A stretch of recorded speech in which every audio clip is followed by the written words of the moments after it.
I've got the horn knocks done, which is rather nice. That's the upper knock. They're only roughed out, they're not polished yet.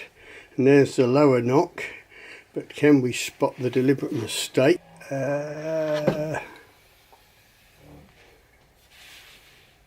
dear. So I've got the knocks around the wrong way, but it doesn't really matter because I've got lots of draw weight and thickness and width to play with. Right, I've written upper on the what is now the upper limb, and I've tried to take wood off where appropriate, but I've got it braced to slightly low brace, but I didn't dare let go of the bow because I could feel it twitching, you know, waiting to just flip and go sideways.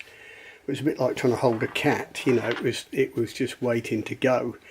So I took a little bit more off, and I tightened the string one more turn around my magic little loop, magic loop of steel. Tried again, I got it braced, still felt a bit twitchy, but the problem is if I could let go of it, I could look at the string line, I could see how it was sitting on the knock, because just a tiny adjustment of the knock would help it not turn inside out. I could look at the tiller, I could do the rest of it, but at the moment I just didn't do that for fear of it going sideways. Yeah, we're getting close. I could feel her on the string. Yeah, this tip was trying to go that way, it was just waiting to flip over. So if it's trying to go that way, it'll always bend towards the weakest side. So it means this side is strong, so I've got to weaken this edge a bit. So I've just been rasping down this corner a bit. I mean, just forcing the string over a whisker makes a difference. So it's going to be twitchy. Yeah, slow and steady wins the day, like all these things. Oh well, that whole exercise was a waste of time, wasn't it? I don't know if it shows up properly, but you can see the Ipe there, pinching, cracking, folding up, splintering off.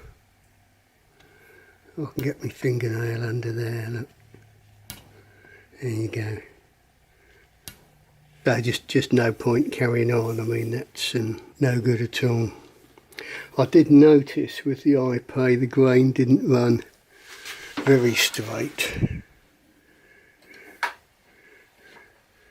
As you can see there and here, it's all over the shop. And funnily enough, the bloke who gave me the Ipe showed me a bow on Sunday of his, and the belly was cracking up in a similar manner. Yeah, I think we might have a little pinch starting there as well. Well, it's a bit of a shame, but it's not all lost, because this becomes a reference bow, giving me an idea of what thickness I need in terms of yew and Ipe on a flight bow for a given weight.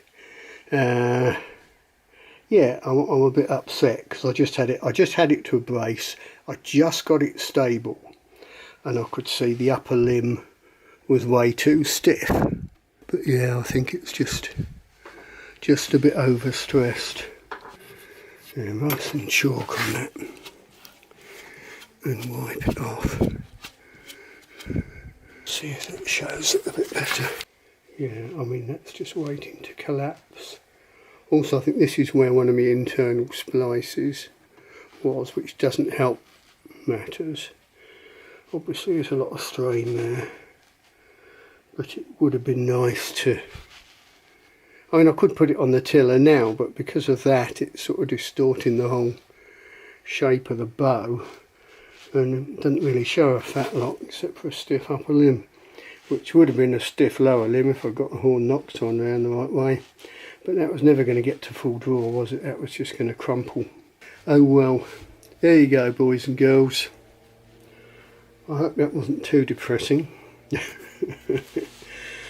At least I can get on with I can make a yew primitive. One of the guys at the club wanted a £35 yew primitive.